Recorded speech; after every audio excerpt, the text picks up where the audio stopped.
Mbak Farah dan Mas Azab udah keren banget ya. Dari awal emang udah matang persiapannya karena udah tahu passionnya sendiri di bidang apa, dan masuk ke KPI juga nggak merasa salah jurusan pastinya ya. Nah, ada nggak nih pesan-pesan buat adik-adik yang baru mau masuk ke dunia perkuliahan biar mereka nggak ngerasa salah pilih jurusan atau salah pilih kampus?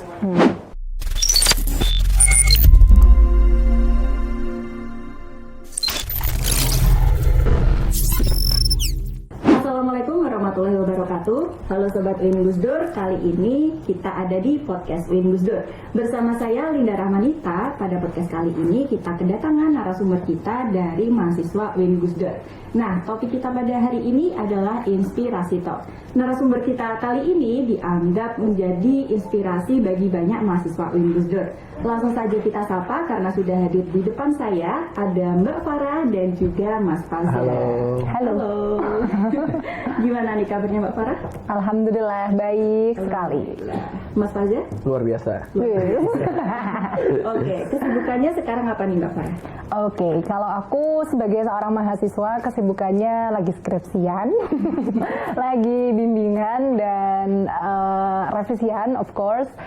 Sama selain di mahasiswa itu aku bekerja di TV Batik TV, dan habis itu juga kerja juga jadi voice over talent freelancer, MC, moderator, sama di salah satu channel YouTube yang ngebahas tentang MotoGP kayak gitu. Balap banget ya. Balap banget. Oke, kalau Mas Fazil gimana nih? Kalau aku sama seperti Farah sebenarnya, sibuk skripsian, insya Allah. Tapi itu beneran. Oke. Dan Semangat. selain skripsi, saya juga sedang ada pekerjaan juga. Sekarang saya stay di Jakarta, tinggal sudah di Jakarta. Cuman kalau weekend kadang pulang ke Pekalongan.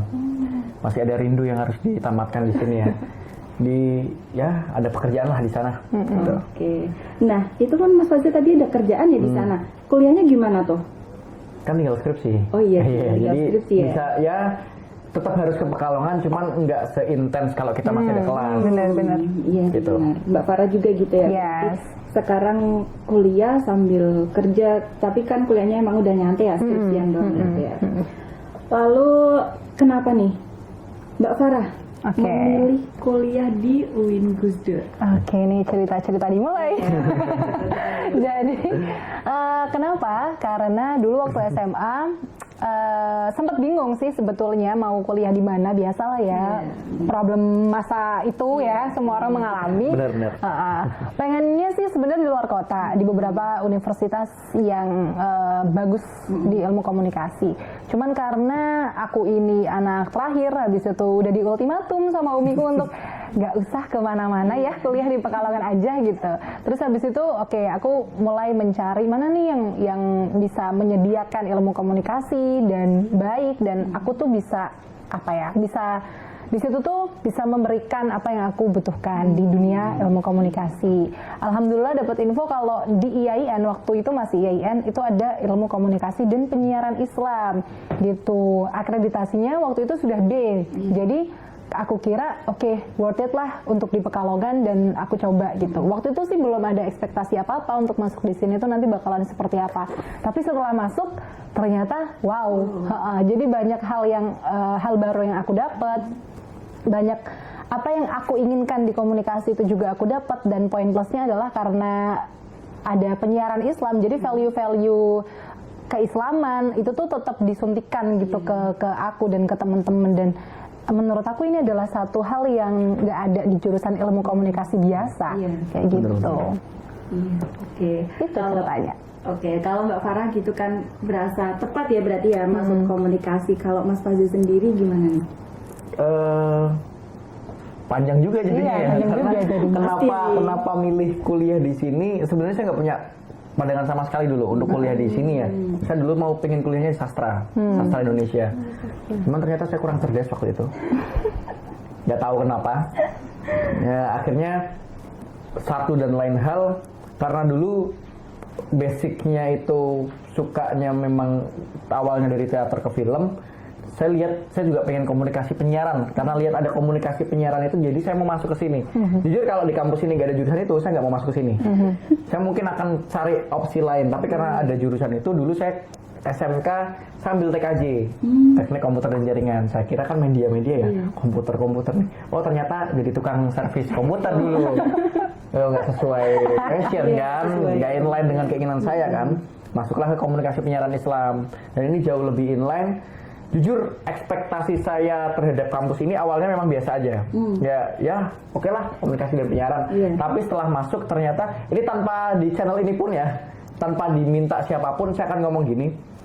Setelah masuk sini, banyak pandangan saya yang ternyata lebih lagi ketika saya sudah di dalam. Pas awalnya saya nggak expect apapun memang. Saya udahlah yang penting komunikasi dan penyiaran inline gitu.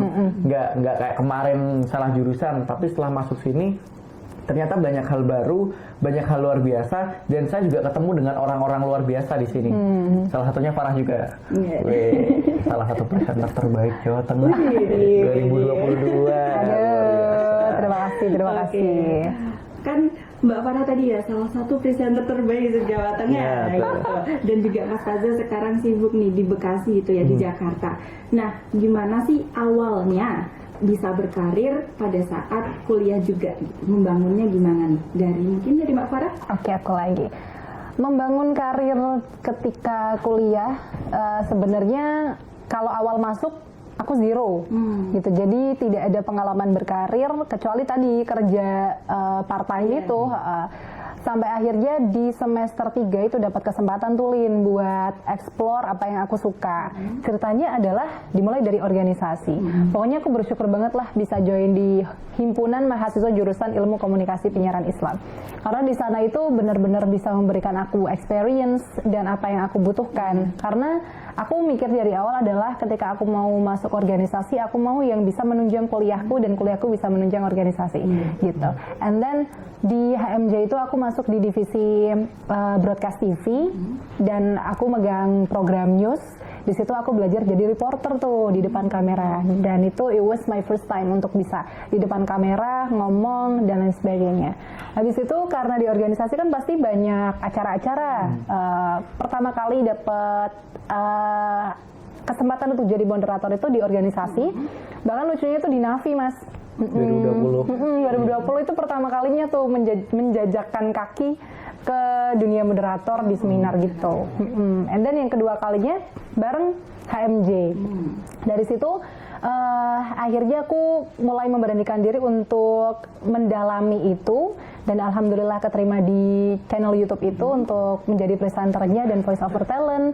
Habis itu mencoba di Batik TV sampai akhirnya 2022 bisa masuk di Batik TV jadi presenter, dan sekarang dapat 3 program feature dan satunya lagi dialog dengan DPRD Kota Pekalongan gitu. Itu baru 2, kamu tadi ngomong 3.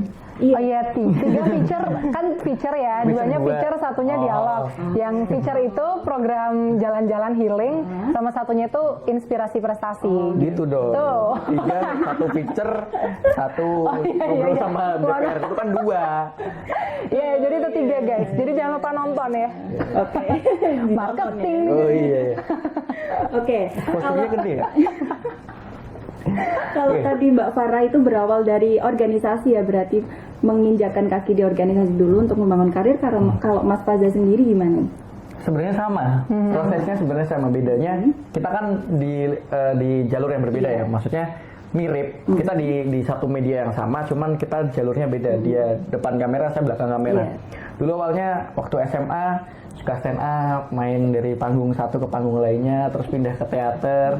Setelah pindah teater 3-4 tahun belajar keaktoran di teater. 2016 pertama kali itu saya diajak main film jadi aktor. Dan pertama kali saya, kan sebenarnya aktor nggak harus ngikutin seluruh prosesnya kan, pas syuting kan, kalau kita udah keluar pulang aja. Tapi saya nggak, saya duduk di sana, saya liatin, keren banget orang-orang syuting kok, kayaknya keren.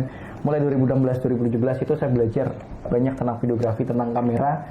Tapi ketika masuk kuliah itu baru pertama kali mungkin awal-awal saya benar-benar praktek, mencoba bikin film, coba bikin video, ketemu dengan orang-orang yang sepassion, ketemu dengan orang-orang yang mau saling dukung, support kita untuk bikin itu. Akhirnya, dan di sini kan saya juga ikut organisasi yang sama dengan Farah. Dan dia Ini senior saya ini. Oh, oke. adik kelas saya, tapi luar biasa emang. Mirip saya lah. Ya, kakak tingkatnya juga gitu ya. Iya. 2000 Iya deh, iya deh. waktu setelah ikut organisasi itu belajar banyak di organisasi juga. Tapi memang saya orangnya tuh agak-agak puasan, Pak. Agak puasan, Linda. Jadi saya juga ikut organisasi musik. Karena saya tahu film itu butuh musik. Iya. Semua film itu pasti ada musiknya, walaupun nggak pakai musik nggak apa-apa ya. Cuman saya pengen bisa bikin musik untuk film saya sendiri. Atau minimalnya saya bisa ngarahin orang untuk bikin musik sesuai dengan keinginan saya. Saya kan harus tahu dasar-dasarnya. Ikut UKM musik, terus tahun 2020 kemarin alhamdulillah saya dan teman-teman berhasil membuat satu UKM film namanya Nafi Film. Salah satu event pertama kita ngadain seminar online webinar dan itu moderatornya Farah waktu itu. Yang dia first time Jadi gitu. kita Hubungan ya. Iya. koneksinya tuh dari awal. Dari ya. awal, Bener. dari awal. Memang pas di HMG nggak terlalu awalnya ya, pas mulai dari Nafi itu. Dan tadi pertanyaan kenapa kok, apa sih perjalanannya gimana sih kok bisa sampai karir ini? Ini semuanya berubah banyak karena Nafi. Sebenarnya sebelumnya saya udah mulai bekerja di bidang videografi, freelance, terus nyari job sana sini dan sudah bisa membiayai kuliah sendiri memang. Tapi berubahnya benar-benar setelah 2020. Jadi setelah 2020 sudut pandang tentang film berbeda, cara berpikirnya beda, idenya beda, eksekusinya berbeda. Makanya portfolio itu mayoritas punya saya 2020 ke atas. 2020 ke bawah udah agak kuno menurut saya. 2020 ke atas Baru film semua tuh berarti. film, video, konten itu banyak di situ. Kalau sebelumnya kan ada film memang sama, cuman polanya udah beda. Pola profesionalnya itu terlihat setelah 2020. Karena saya dapat tim yang luar biasa, saya dibantu sama teman-teman yang ada di sini juga. Yang Yeay, tepuk tangan dong. mantap pokoknya. Pengalaman dan orang-orang nggak akan pernah bisa tergantikan. Betul. Sampai akhirnya saya sekarang bekerja di Jakarta. Saya bekerja di PH di Jakarta, salah satu PH besar dengan klien-klien besar seperti Toyota, Migas, Gojek juga termasuk. Kalau teman-teman nonton iklannya Gojek yang ada Arielnya itu saya nyeting, saya juga yang edit. Gokil. Saya juga yang pusing. Biasa lah ya. Tapi ketemu Ariel. Tapi ketemu Ariel. Ariel orangnya asik bercanda. Nanti kita ajak ke sini ya. Iya, boleh. Enak banget kayaknya. Mungkin Remo. ya mungkin boleh kalau tadi yang kamu sebutin jadi sponsor ya. Oh iya ya. Gojek ya, siap ya. Nah, itu tuh berkesinambungan dan itu berkat teman-teman yang ada di sini. Salah satu video masterpiece kami 2021 itu vlog IPP BMM, vlog tentang IAIN. Orangnya Farah juga, isinya Farah juga. Dan itu jadi bener-bener oh ternyata kita bisa loh bikin yang kayak gini. Dan itu jadi masuk ke portofolio saya juga. Karena bekerja sekarang tepuk tangan dulu. Kami udah bawa penonton bayaran jadi biar terpakai ya. Bayar jajan itu dibeliin Bu Yayu. Jadi dengan portfolio itu yang dibikin sama teman-teman, ternyata saya bisa dapat pekerjaan yang layak, bahkan pekerjaan yang diimpikan oleh banyak orang. Bahkan yang sudah lulus ya, saya kan masih mahasiswa, bahkan yang sudah lulus tuh banyak yang ingin ngejar ke perusahaan seperti tempat saya. Dan itu dengan CV, dengan portfolio yang saya punya yang dibangun bersama teman-teman yang ada di kampus ini, itu saya bisa masuk dan luar biasa sekali. Makanya ya gitulah pokoknya. Saya mau lanjutin takut terharu kan, nggak ada. Saya bukan Faza Set Boy jadi jangan lah ya. Kacau nanti kacau ya. Kacau lah ya. Oke. Gitu kira-kira. Dari pencapaian karir yang udah dicapai nih sama Mbak Farah sama Mas Faza itu kira-kira pasti ada struggle-strugglenya di sana karena sambil kuliah juga ya. Karena Mbak Farah juga merintis karir, membangun itu dari semester 3 juga kan. Nah itu kira-kira dari Mbak Farah sendiri struggle-nya apa aja tuh sebagai mahasiswa sambil berkarir gitu? Oke, kalau ditanya struggle-nya untuk menjalani 3 itu pasti pertama dan utama time management ya. Betul. Time management itu menjadi dasar banget struggle kita sebagai orang-orang yang nggak cuma kuliah tapi juga kerja tapi juga organisasi gitu. Jadi awal-awal mungkin agak sedikit kelabakan gitu karena di waktu ketika organisasi lagi hektik-hektiknya tapi juga tetap harus kerja, harus kuliah gitu. Cuman Karena alhamdulillah ini mungkin emang udah jadi rezeki kita juga kali ya Mas ya, bisa menjalani tiga-tiganya dan semuanya inline gitu. Dan itu adalah menurut aku kuncinya sih Lin, ketika kita menjalankan banyak hal, selaginya kita suka dan kita enjoy, kita bakalan tetap berusaha untuk memberikan porsi yang sesuai di tiga aspek itu, dan kita nggak pengen meninggalkan salah satu dari itu, kayak gitu. Jadi pertama pasti datang dari hati dulu. As long as kita suka, kita pasti otomatis kayak bisa memanage itu, gimana pun caranya biar bisa dapat semua, gimana nih kayak gitu. Urusan maksimal apa enggak kan orang lain yang nilai ya. Yang penting kita berusaha dulu, dan kayaknya aku sudah melakukan yang terbaik untuk tiga-tiganya, dan kita apresiasi diri kita sendiri, itu kepuasannya keren banget sih. Gitu, jadi struggle-nya bisa diatasi dengan itu. Oke, kalau Mas Faza sendiri nih, tadi kan Mas Faza bilang kalau orangnya nggak gampang puas juga gitu ya. Nah, kalau Mas Faza sendiri struggle-nya apa nih? Kalau aku tuh suka tantangan dan suka ditantang. Apalagi kalau ada yang nantang itu dalam artian baik juga sebenarnya. Jadi dulu itu sebenarnya ada banyak orang, temanku juga termasuk, yang pernah ngomong, karena saya ikut organisasi, saya kerja dan saya kuliah. Dulu saya kerja di bagian pemasaran sebenarnya, marketing, memasarkan. Mungkin bahasa kerennya SPG ya. Lebih keren marketing ya. Marketing. Saya intinya pernah di bidang itu, tapi memang enggak panjang. Maksudnya saya cuman ambil kerjaan itu ketika saya mau bayar UKT doang. Khusus buat bayar UKT doang memang. Paling 2 bulan 3 bulan. Bosnya mau ya kayak gitu ya. Mau, karena memang ada jatahnya. Kalau mau lebaran kan rame ya. Benar. Kalau lebaran kan rame. Jualan celana itu mantap banget waktu itu. Nah, dulu teman saya tuh pernah bilang, intinya ketika kamu kuliah, kamu berorganisasi dan kamu bekerja, kamu gak akan bisa menjalankan tiga-tiganya. Katanya kuliah sama organisasi aja udah berat, kuliah sama kerja aja udah berat, apalagi diambil tiga-tiganya. Semakin saya dengar kalimat-kalimat kayak gitu, kayaknya saya dalam hati semakin bilang, bisa deh, kayaknya Anda nggak bisa. Dalam hati tuh selalu pengen bilang kayak gitu, tapi saya dulu cuma diem, karena saya juga nggak tahu sebenarnya bisa atau enggak. Setelah dijalankan, ternyata bisa, dan ternyata asik-asik aja. Saya punya teman kerja, saya punya teman kuliah, saya punya teman di organisasi juga, dan organisasinya nggak cuma satu, ada 3 di kampus ini saya ikut, dan 3 semuanya aktif lagi. Salah satunya founder lagi,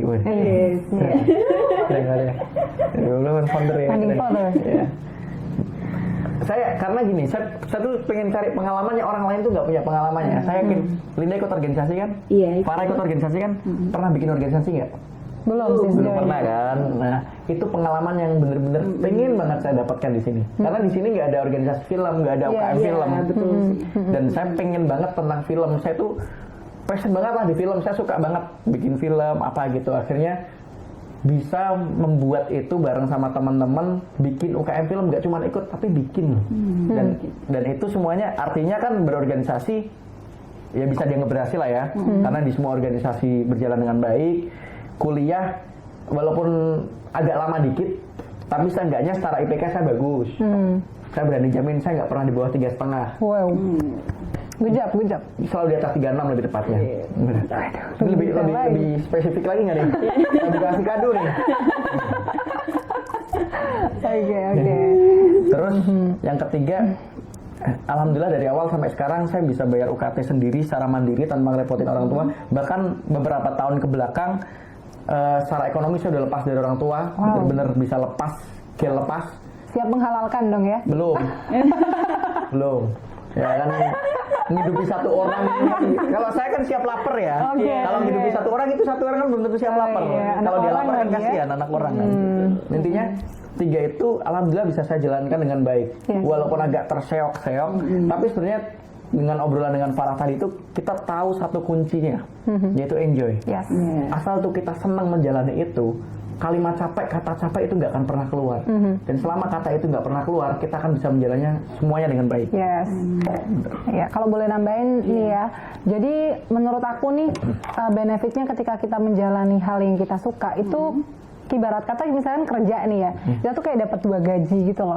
Secara financial iya, tapi secara batin juga iya gitu. Jadi itu sih yang menjadi alasan kita untuk tetap bertahan dan selalu scale up di bidang ini gitu. Oke.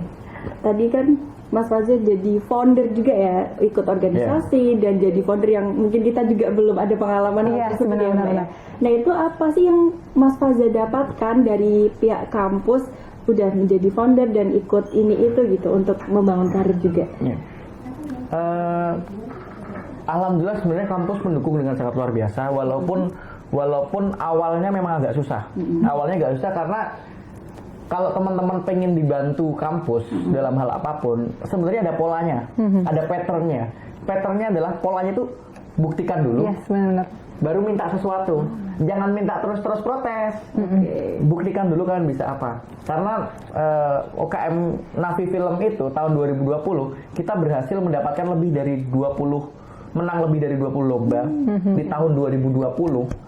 Baru setelah itu tahun 2021 kita bisa lebih mudah lagi jalannya, lebih banyak lagi dibantu sama kampus, dan 2021 dapat prestasi juga yang lebih luar biasa lagi. 2022 bantuannya semakin baik lagi. Insya Allah tahun ini juga akan lebih baik karena dengan terbantunya Navi, teman-teman artinya terbantu juga, dan teman-teman akhirnya bantu saya juga, dan kita akhirnya simbiosis mutualismenya dapat.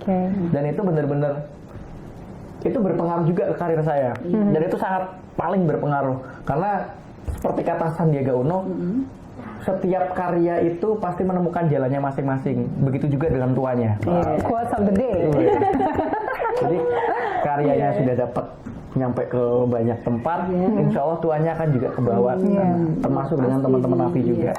Gitu. Pokoknya buktikan dulu ya. Buktikan aja dulu. Buktikan dulu. Mbak Farah juga kayak gitu. Iya, jadi awal-awal ya siapa yang tahu aku gitu di kampus gitu, nggak ada yang tahu kalau aku tuh maksudnya pengen di depan kamera dan bisa kayak gitu. Sampai akhirnya ya itu aku membuktikan dengan bareng Navi, bareng HMJ KPI.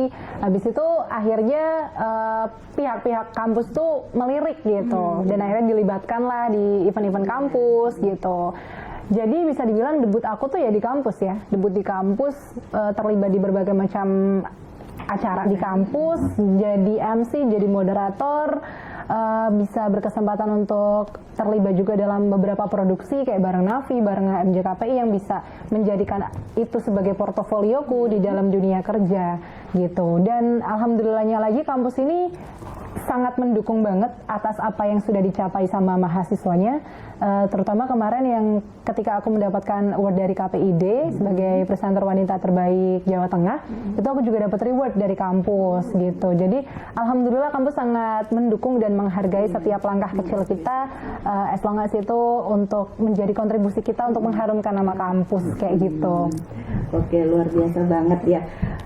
Karena kan ini Mbak Farah dan juga Mas Faza itu kelihatannya produktif banget gitu ya, jadi mahasiswa terus berkarir juga ya gitu. Mereka nggak tahu aja bro. Kadang kita tetap rebahan-rebahan.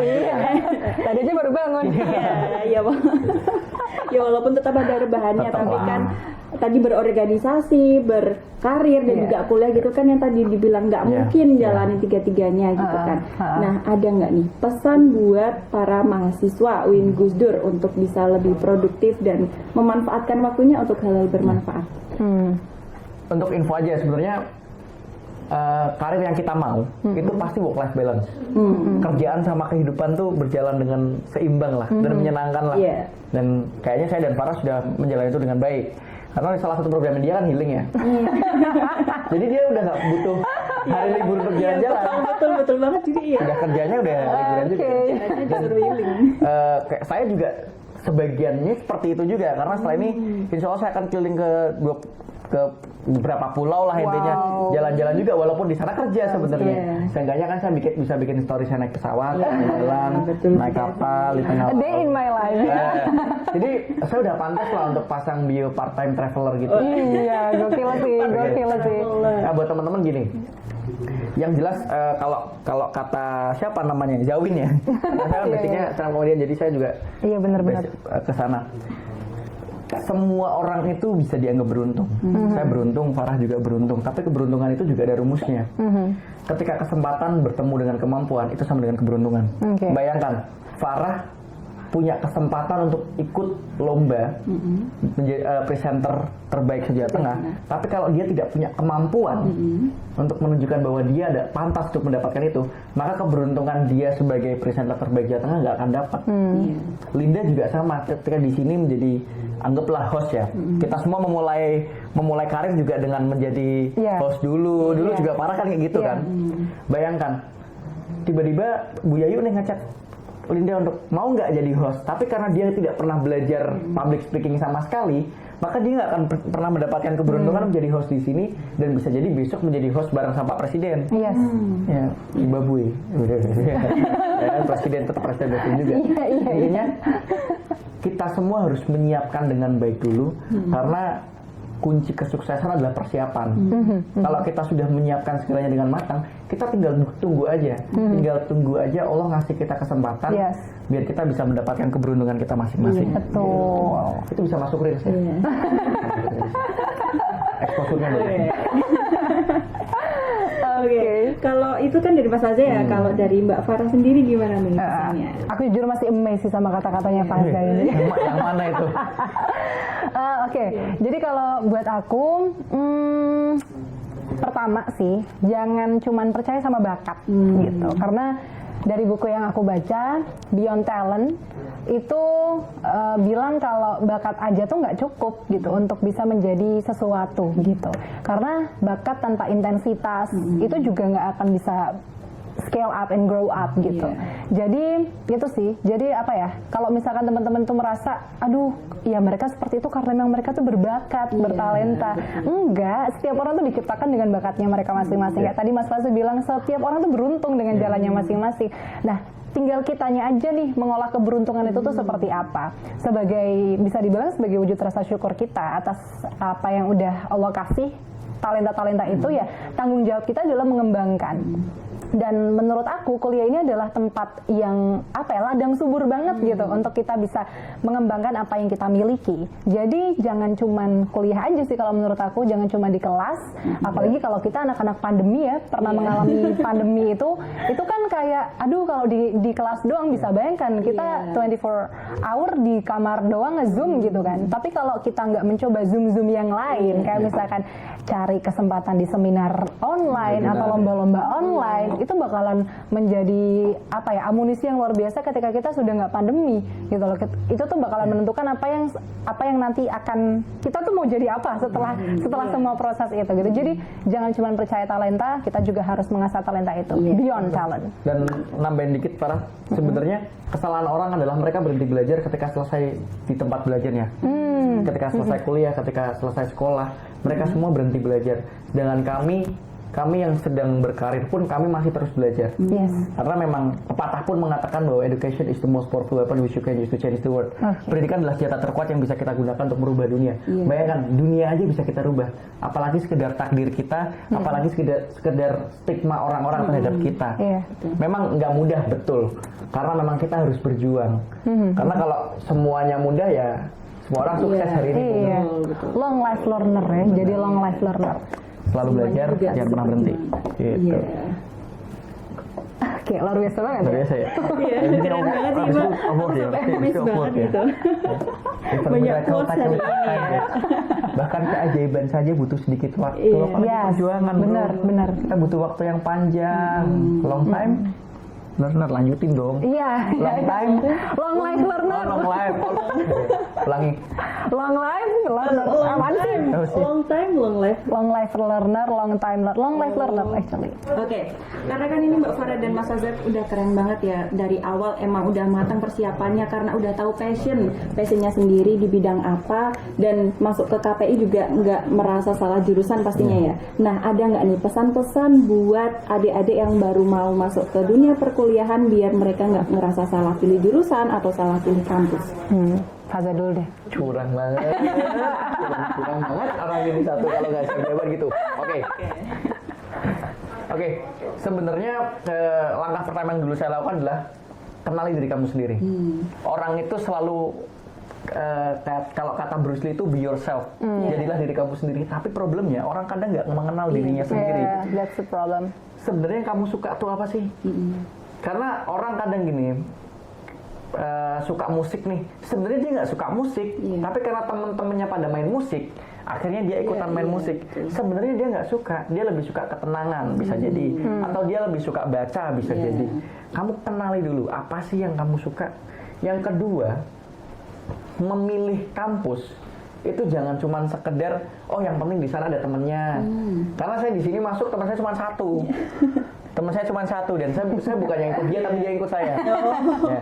Saya bodoh amat walaupun saya masuk kampus ini nggak ada temannya, saya nggak masalah. Karena apa?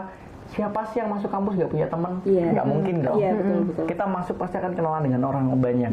Setelah kamu kenali diri kamu sendiri, kamu tahu kamu sukanya apa, dan kamu masuk ke sini alasannya adalah diri kamu sendiri, jangan orang lain. Saya yakin Farah masuk ke sini juga alasannya dirinya sendiri. Karena komunikasi penyiaran Islamnya, karena jurusannya. Linda masuk karena bahasa Inggrisnya. Setelah itu, cintai apa yang ada di sini. Jangan dibanding-bandingin dulu. Betul. Contoh nih ya, kamu baru masuk sini nih, kamu di sana di jurusan komunikasi sana ada pembelajaran tentang komunikasi interpersonal. Ya kita ada, cuman Anda belum semesternya aja. Jadi yang salah emang orangnya ya. Jadi sabar. Kamu coba cintai dulu, kamu resapi dulu, dan ingat yang dicari di sini itu nggak cuma melulu jurusannya, tapi juga ada yang lainnya, ada ekstranya, ada UKM-nya. Kenapa? Karena memang kadang ketika di jurusan kamu fokus akan belajar tentang jurusan itu, tapi pengembangannya itu ada di UKM biasanya. Makanya ikuti organisasi yang sesuai dengan passionmu. Jangan termakan omongan-omongan cuma sekedar ini bagus terus ikut teman. Jangan. Lakukan semuanya dengan alasan untuk diri kamu sendiri. Jadilah ego untuk masa depanmu sendiri. Egoislah untuk masa depanmu sendiri. Yang penting gak merugikan orang lain, itu semua sah. Itu guys. Keren ya? Masuk ke real sih ini. Oke, kalau dari Mbak Farah sendiri gimana tipsnya? Oke, jadi buat teman-teman nih yang masih duduk di bangku SMA kelas 3, kelas 12, masih bingung nih, mungkin masih dalam tahap pencarian mau kuliah di mana ya, mau jurusan apa ya, gitu. Kalau mau jurusan apa, itu sih harus lebih mengenali diri sendiri dulu. Jadi jangan termakan sama omongan teman, apalagi orang tua nih biasanya ya, untuk nge-push anaknya semua jurusan itu yang baik itu cuma jurusan ini gitu ya. Sebenarnya yang baik adalah apa yang sesuai sama diri kamu, kayak gitu. Dan itu kenali diri dulu, abis itu yakin dan cari tempat belajar itu jangan karena namanya aja, tapi carilah yang di situ tuh bisa memenuhi kebutuhan, gitu, bisa memenuhi kebutuhan, bisa memenuhi semuanya ketika kamu masuk gitu. Ekspektasi kamu itu semuanya terbayar, gitu, bahkan kalau bisa lebih, gitu loh. Jadi menurut aku itu dulu diperkuat, habis itu cari jurusan yang sesuai, gitu. Misalkan kalau memang dari dulu itu suka banget tentang Al-Quran, misalkan bisa di ilmu Al-Quran dan tafsir, pendidikan, tadris bahasa Inggris, bahasa Indonesia, dan lain sebagainya, matematika, kayak gitu. Dan itu sih poinnya adalah cari jurusan yang sesuai, yang masuk ke kebutuhan kita. Jangan dulu kita memikir embel-embel embel-embel orang, ini tuh yang bagus yang sana, yang bagus yang sana. Enggak, semuanya tuh sebenarnya nggak ada stereotip. Itu tuh cuma stereotip aja, gitu. Dan aku mau nambahin ya, kenapa kok akhirnya ya saya dulu nggak pernah punya pikiran untuk masuk kampus ini, jadi nggak pernah menyesal sama sekali masuk kampus ini, karena memang jujur aja saya nggak mau masuk kampus ini salah satunya karena ada Islamnya. Karena dulu SMP saya udah capek banget dengan itu, dan dulu kan saya Islami banget. Saya udah bener-bener, saya takut banget, saya takut dengan pelajaran bahasa Arab. Saya takutnya ternyata di sini ada nahu sorof juga, ternyata bener nggak ada ya, ternyata bener nggak ada. Saya takut di sini pembelajaran agamanya tuh, saya suka belajar agama tapi yang ringan-ringan. Yang di pikiran saya itu. Ternyata ketika saya masuk sini kan banyak tuh, bukan banyak sih, ada di awal sebagai dasaran, ada pembelajaran agamanya. Saya baca makulnya berat banget. Tapi ketika dijalani dengan dosen yang santai, yang enak, bahkan ada beberapa dosen yang kadang kalau kita nggak paham terus ngechat, terus udah mas ketemu aja ngopi bareng kita ngobrol. Asik banget gak sih? Aku pernah ketemu ngobrol sama dosen di coffee shop, terus dia jelasin agama tuh dengan enteng banget, dengan sangat gampang dipahami. Yang dulu saya mikirnya ini berat banget pas jalan. Lah, jebul gini doang. Kenapa saya takut? Saya mikirnya itu karena jujur memang awalnya saya mikir ini akan memberatkan saya karena saya nggak basic di situ. Tapi ternyata di sini alhamdulillahnya diperluas pandangannya, diperlihatkan bahwa sebenarnya nggak sesusah itu, dan ada dua hal yang harus kita capai sebenarnya. Imtek dan iptek. Betul. Sebaik apapun kita melakukan pekerjaan, ketika tidak diiringi dengan doa, itu memang akan agak sulit untuk menjalani dengan baik. Dan keberkahan itu menjadikan kita semakin maju, semakin mudah untuk bersyukur. Benar-benar. Ya, jadi apa ya, menurut kami, especially aku juga, UIN itu ya udah komplit ya. Iya. Dari akademik iya, dari agamanya juga iya, jadi kita tuh mendapatkan di satu tempat yang sama. Tapi nih, walaupun kita itu bisa dibilang homogen ya, semuanya muslim, tapi kita juga selalu diajar untuk menjadi muslim yang moderat gitu. Kita aja di bawah naungan kayak Haji Abdurrahman Wahid ya kan. Jadi Bapak pluralisme. iya, father of pluralism in Indonesia. Jadi kita bisa mendapatkan value-value itu ketika kita keluar, walaupun dengan embel-embel Universitas Islam, ketika kita bertemu dengan berbagai macam suku, ras, agama, ya kita bisa welcome aja gitu.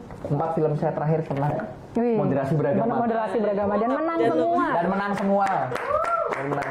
Sangat membawa value dari Gus Dur ya. Banyak orang yang bingung, kenapa kok saya setiap ikut lomba menang? Tak kasih tahu caranya. Apa tuh? Belajar, gunakan ilmu sebaik-baiknya, manfaatkan doa dengan baik juga. Ketika kamu punya ilmu, kamu manfaatkan dengan baik, dan kamu berdoa, ini semuanya lengkap. Semuanya lengkap. Soalnya kadang lomba berbau seni itu agak meleset-meleset dikit dari perkiraan, dan kepelesetan itu insya Allah bisa dihindari dengan doa.